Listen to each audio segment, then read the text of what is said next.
Olá pessoal, na aula de hoje falaremos sobre as proteínas, mais especificamente sobre os aminoácidos e sobre os peptídeos construídos a partir desses aminoácidos. Nas aulas de bioquímica nós abordaremos tanto a estrutura dos componentes das proteínas, mas também com as funções que esses componentes vão desempenhar dentro dos sistemas biológicos. As proteínas elas possuem diversas funções. Dentre elas, nós podemos citar, por exemplo, a função catalítica das proteínas, que vai estar especificamente associada à ação das enzimas, proteínas importantíssimas para o metabolismo celular. Existem proteínas que possuem função de armazenamento e transporte. Podemos citar, por exemplo, a hemoglobina, que tem a função de transporte de oxigênio e de gás carbônico. Existem na membrana plasmática várias proteínas que permitem a passagem de substâncias pela membrana plasmática do espaço extracelular para o espaço intracelular. Existem ainda as proteínas estruturais, como a actina, a miosina e a tubulina, que são proteínas importantíssimas para a estrutura dos tecidos. As proteínas podem desempenhar ainda a função de execução de trabalhos mecânicos. Por exemplo, as proteínas que estão presentes nos flagelos, que são responsáveis pela mobilidade de tais estruturas. As proteínas possuem uma função importantíssima no fluxo da informação. Então, tanto na replicação, quanto na transcrição e tradução, ou seja, no fluxo da informação de DNA até proteínas, nós temos a ação de diversas enzimas e diversas proteínas que participam dessas funções. As proteínas podem agir como hormônios, tendo diversas funções na fisiologia dos organismos. Além disso, as proteínas de membrana, elas são responsáveis por reconhecer as informações que chegam até a célula, permitindo com que determinadas substâncias possam penetrar ou não no espaço intracelular. Aminoácidos e peptídeos. As proteínas, elas estão relacionadas com todos os processos que acontecem nos seres vivos. Existem milhares de tipos de proteínas em uma única célula viva. Então, a diversidade de proteínas está diretamente relacionada com a diversidade da vida. As proteínas elas estão estruturadas de acordo com a união de aminoácidos. Então, os aminoácidos são considerados os blocos construtores das proteínas. A estrutura das proteínas está diretamente relacionada com a forma na qual elas são construídas. Então, desde uma sequência de aminoácidos até você ter a junção de alguns polipeptídeos na formação de uma proteína quaternária. Dentre as funções interessantes das proteínas, nós podemos citar, por exemplo, a reação entre a proteína luciferina com a molécula de ATP, catalisada pela enzima luciferase. Essa reação ela provoca a liberação de energia na forma de luz, que é utilizada, por exemplo, pelos vagalumes para serem luminescentes. Os aminoácidos são os blocos construtores na construção de proteínas. Isso quer dizer que os aminoácidos são considerados monômeros para a construção de proteínas que são denominadas de polímeros. Cada aminoácido de uma proteína é denominado de resíduo de aminoácido. Existem proteínas que possuem 50 resíduos de aminoácidos, assim como tem proteínas muito grandes com milhares de resíduos de aminoácidos. A quantidade de tipos diferentes de aminoácidos que se organizam para formar as proteínas é de 20 aminoácidos. Então, 20 aminoácidos diferentes se organizam na construção das diversas proteínas de todos os seres vivos. A própria organização das proteínas a partir de 20 aminoácidos específicos corrobora com a ideia de que todos os seres vivos possuem uma ancestralidade comum, justamente porque eles possuem os mesmos blocos construtores para suas proteínas. Os aminoácidos recebem esse nome por serem derivados de aminados de ácidos carboxílicos. Então, todos os aminoácidos possuem um carbono que é denominado de carbono alfa. Em quase todos os aminoácidos, em 19 deles, com exceção da glicina, esse carbono alfa é um carbono quiral, ou seja, um carbono que consegue se ligar com 4 grupos diferentes. Esses grupos que se ligam ao carbono alfa são um grupo amina, um grupo carboxila, um hidrogênio e um radical, que é uma cadeia lateral, que é justamente a cadeia que vai mudar de um aminoácido para outro. Dependendo das características químicas que essa cadeia apresenta, você vai ter características diferentes desse aminoácido. Então, existem aminoácidos que possuem um caráter mais hidrofóbico, existem aminoácidos que têm um caráter mais hidrofílico, dependendo justamente dos componentes que você tem nessa cadeia lateral de aminoácidos. Então, os aminoácidos são os monômeros das proteínas, isso quer dizer que cada aminoácido em uma proteína é denominado de resíduo de aminoácido. Para que você possa estudar os aminoácidos, é necessário que você faça a degradação das proteínas, ou seja, você faça a digestão de proteínas. Para isso, você pode utilizar de enzimas ou de reagentes específicos. Então, 20 aminoácidos são conhecidos, portanto, como construtores das proteínas.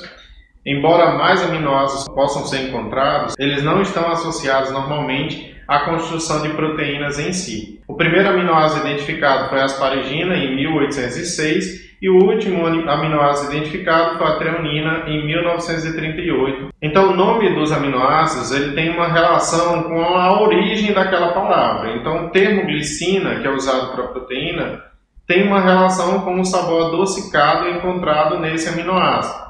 Já a tirosina recebeu esse nome porque ela foi encontrada pela primeira vez a partir do queijo. Todos os aminoácidos possuem uma estrutura geral, que é constituída por um carbono alfa, que é um carbono central, ligado a um grupo carboxila, COOH, ligado a um grupo amina, NH2, e a um radical.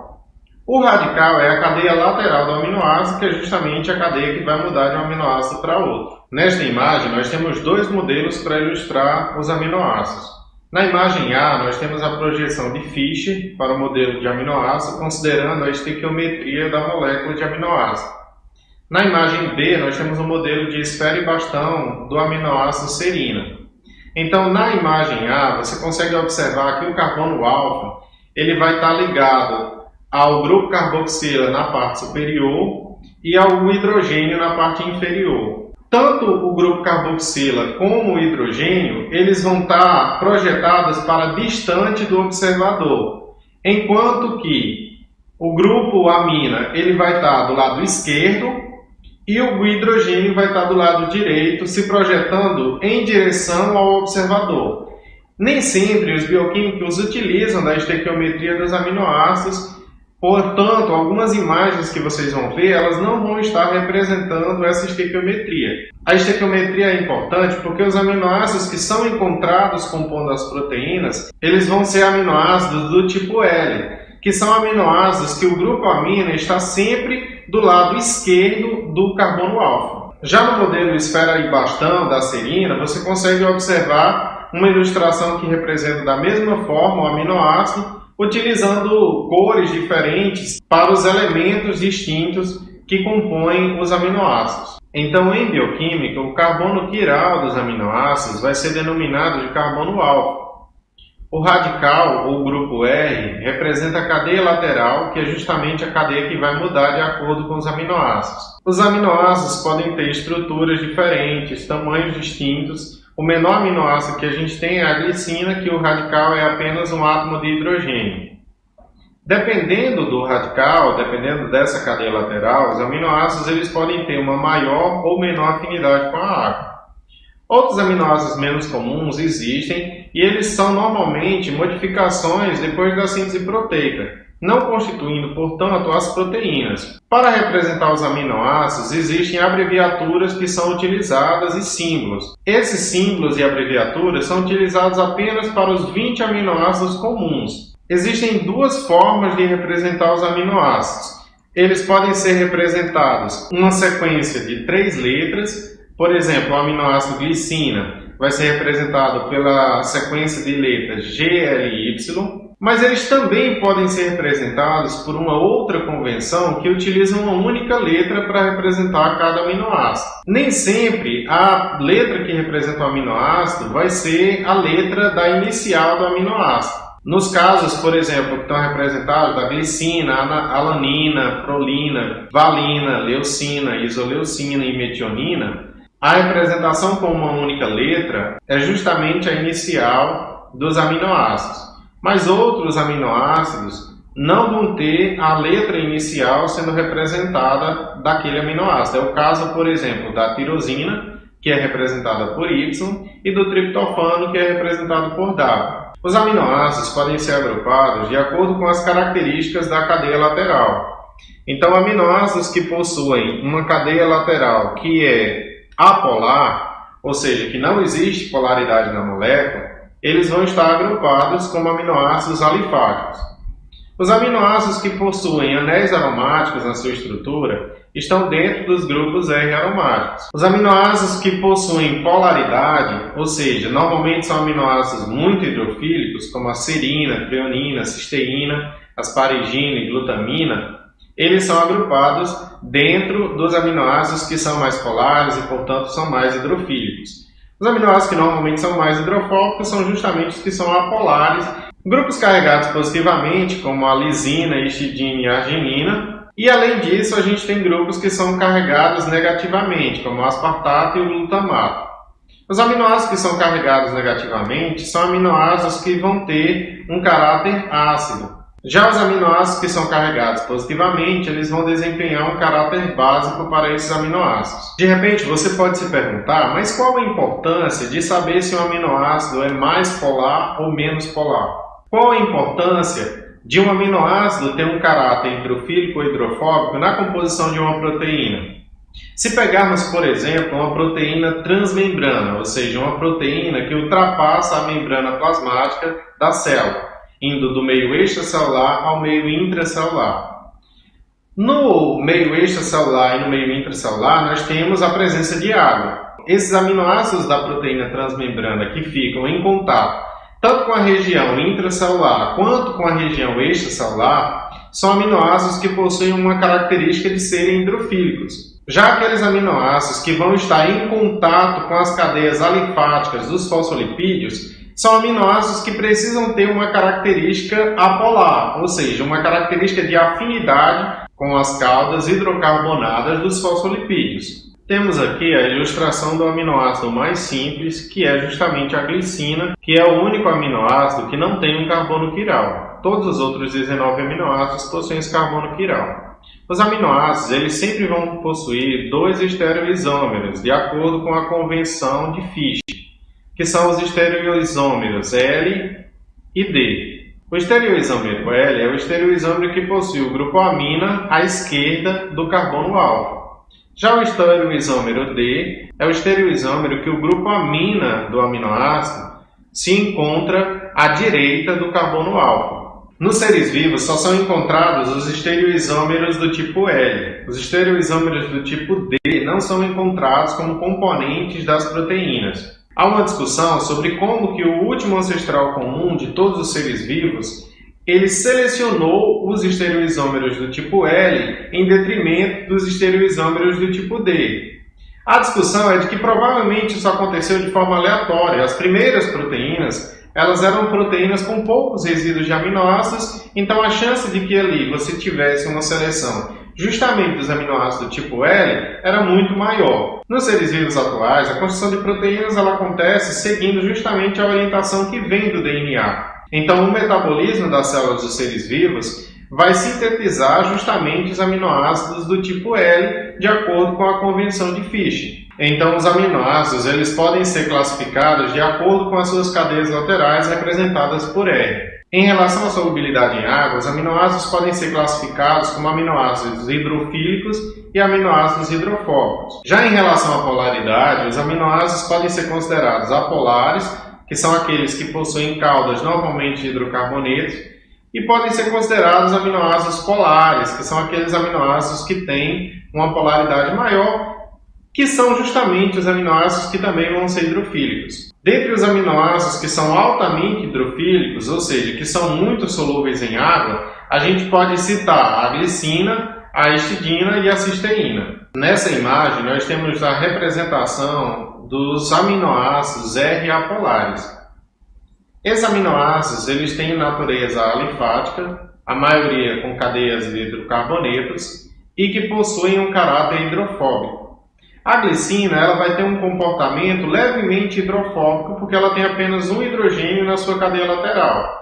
Já aminoácidos como a prolina, como a leucina, são aminoácidos altamente hidrofóbicos.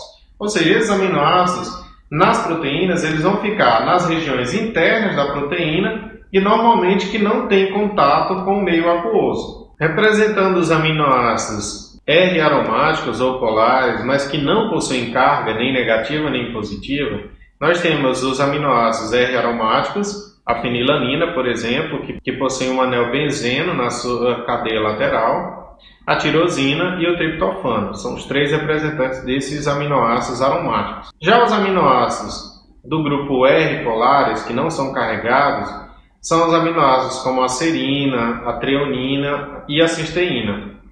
Todos esses aminoácidos possuem a característica de serem aminoácidos que são hidrofílicos. Então, no caso dos aminoácidos R polares não carregados, são aminoácidos altamente hidrossolúveis. Em relação aos aminoácidos que são carregados positivamente e negativamente, nós temos o grupo dos carregados negativamente, que são os aminoácidos com um caráter ácido, justamente representado pelo aspartato e o glutamato, e nós temos os aminoácidos carregados positivamente, que são aqueles aminoácidos que vão configurar um comportamento básico para os aminoácidos. A lisina, a arginina e a histidina estão dentro desse grupo. A cisteína é um aminoácido que possui o enxofre na sua estrutura. Isso faz com que, quando duas cisteínas estão próximas, possa acontecer a formação de ligações de sulfeto entre esses resíduos de cisteína. Essas ligações de sulfeto são importantíssimas para a estrutura das proteínas. Os aminoácidos são considerados os blocos construtores das proteínas.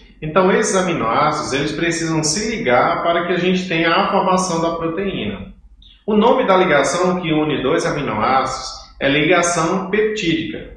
As ligações peptídicas são ligações covalentes, então são ligações muito fortes, difíceis de serem desfeitas. A ligação peptídica é uma ligação que acontece entre o grupo carboxila do primeiro aminoácido e o grupo amina do aminoácido adjacente. Isso faz com que em todas as cadeias polipeptídicas a gente tenha sempre um grupo amina livre no primeiro aminoácido, que vai ser denominada de região amino-terminal, e um grupo carboxila livre no último aminoácido, que é denominada de região carboxi-terminal. A ligação entre o grupo carboxila de um aminoácido e o grupo amino de um outro aminoácido faz com que seja liberada uma molécula de água. Então, esse tipo de reação é denominada de síntese por desidratação. Se para a síntese das proteínas, ou seja, para a junção de dois aminoácidos e a formação de uma ligação peptídica, nós temos um processo de desidratação, um processo de perda de água, a reação inversa, que é a quebra entre os aminoácidos, precisa necessariamente de água na reação, ou seja, é uma reação que tem consumo de água. Nessa imagem, nós conseguimos observar o processo de ligação peptídica se formando entre o carbono do grupo carboxila do primeiro aminoácido, do aminoácido 1, e o nitrogênio do grupo amina do aminoácido 2. Quando essa ligação acontece, a hidroxila do ácido carboxílico ela é liberada juntamente com um hidrogênio do grupo amina do aminoácido 2. Então você tem OH mais H, formando uma molécula de água que é liberada na reação. A liberação dessa molécula de água faz com que você tenha um processo de síntese denominado de síntese por desidratação. Então, peptídeo é um termo que é utilizado na bioquímica para caracterizar a ligação entre aminoácidos. Quando dois aminoácidos são unidos, a gente diz que houve uma ligação peptídica e a formação de um dipeptídeo. Se 3 aminoácidos estão unidos, você tem um tripeptídeo, 4 aminoácidos, um tetrapeptídeo. Alguns aminoácidos, mas que não sejam muitos, pode ser chamado de oligopeptídeo. Já quando você tem a junção de muitos aminoácidos e vários em grande quantidade, você tem o termo chamado de polipeptídeo. Então a proteína ela é formada a partir de cadeia polipeptídica, podendo ser uma cadeia ou mais de uma cadeia no caso das proteínas que são chamadas de proteínas quaternárias. E aí você pode ficar na dúvida, mas quando que eu vou chamar de um polipeptídeo e quando que eu vou chamar de uma proteína? Considera-se de maneira geral que a menor proteína, a proteína que tem a menor quantidade de resíduos de aminoácidos, ela vai ter em torno de 50 resíduos de aminoácidos. Então, a partir de 50 resíduos de aminoácidos, você pode chamar de proteína. Com menos de 50 resíduos, mas que não sejam poucos, ou seja, não sejam 5, 6, você vai chamar de polipeptídeo. Então, o polipeptídeo é uma cadeia de aminoácidos. Mais alguns detalhes para a gente entender a diferença entre o polipeptídeo e a proteína é que o polipeptídeo ele tem uma massa de até 10 kilodaltons, ou seja, o tamanho desse polipeptídeo é pequeno. Esse polipeptídeo pode ter uma função proteica, mas pode não ter uma função proteica definida. Já no caso da proteína, você tem uma molécula grande com massa de acima de 10 kilodaltons e que precisa necessariamente desempenhar uma função proteica. Em todos os polipeptídeos e em proteínas, nós vamos ter uma região aminoterminal, que é justamente a extremidade da cadeia polipeptídica, em que você tem o alfa-amino livre, e a região denominada de carboxiterminal, que é a extremidade da cadeia polipeptídica, em que você vai ter uma carboxila livre. A sequência de aminoácidos é aminoterminal da esquerda e carboxiterminal à direita. Essa é a organização que a gente representa a cadeia polipeptídica. A leitura da sequência de aminoácidos ocorre sempre da esquerda para a direita. Então nós vimos que os aminoácidos eles podem ser representados de acordo com duas formas de abreviaturas. Uma que utiliza as 3 letras que representam as iniciais do nome do aminoácido, ou uma letra que não necessariamente vai ser a primeira letra do nome do aminoácido. Então, considerando um peptídeo com a sequência alanina, glicina, tirosina, ácido glutâmico, valina e serina, a sequência de abreviaturas que você teria seria essa que está representada, com as iniciais ALA para alanina, GLY para glicina, TRY para tirosina, GLU para ácido glutâmico, VAL para valina, SER para serina. Ou você pode representar simplesmente pela abreviatura que utiliza uma única letra. Seria a sequência AGYEVS. Então, os aminoácidos eles podem ser diferenciados de acordo com seus componentes de ionização. Os peptídeos eles vão ter sempre uma região que é denominada de região aminoterminal e uma região que é denominada de carboxiterminal. Nesse peptídeo que está representado pela sequência de alanina, ácido glutâmico, glicina e lisina, vocês conseguem observar no primeiro aminoácido, na alanina, está destacado em vermelho justamente a região alfa-amino, que é a região aminoterminal livre do peptídeo. Vocês conseguem observar em destaque a região alfa-carboxila livre desse último aminoácido.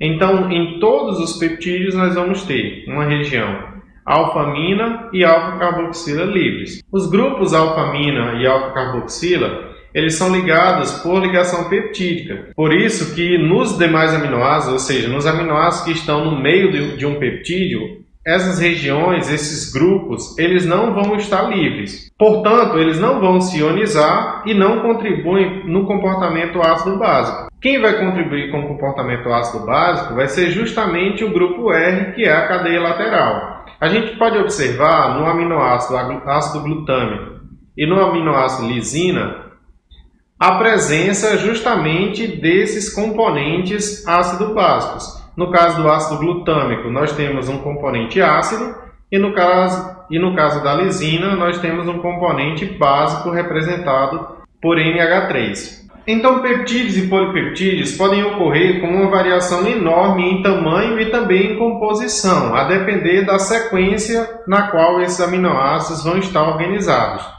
Algumas proteínas vão ter uma única cadeia do tipo poli, que são chamadas de proteínas monoméricas. Porém, existem outras proteínas que podem ter 2 ou mais diferentes cadeias de poli-PS, que são as proteínas que são denominadas de proteínas com multissubunidades. Essas proteínas, por exemplo, a gente pode citar a hemoglobina, que é uma proteína quaternária, uma proteína que tem 4 cadeias polipeptídicas unidas. Elas vão ter uma característica específica. Nesse caso, das proteínas que possuem multissubunidades, pelo menos 2 de suas cadeias polipeptídicas vão ser idênticas. As proteínas elas podem conter ter outros grupos químicos além dos aminoácidos. Muitas proteínas podem apresentar apenas aminoácidos, como por exemplo a quimotripsina ou enzimas ribonuclease A. Outras podem apresentar componentes diferentes dos aminoácidos, são as chamadas proteínas conjugadas. Como exemplo, a gente tem a hemoglobina, que possui um elemento de ferro, e também a clorofila, que possui um elemento de magnésio. Esses grupos, que não são aminoácidos, são denominados de grupos prostéticos. A gente tem grupos que são constituídos por lipoproteínas, por exemplo, glicoproteínas e metaloproteínas. Uma mesma proteína ela pode possuir mais de um grupo prostético.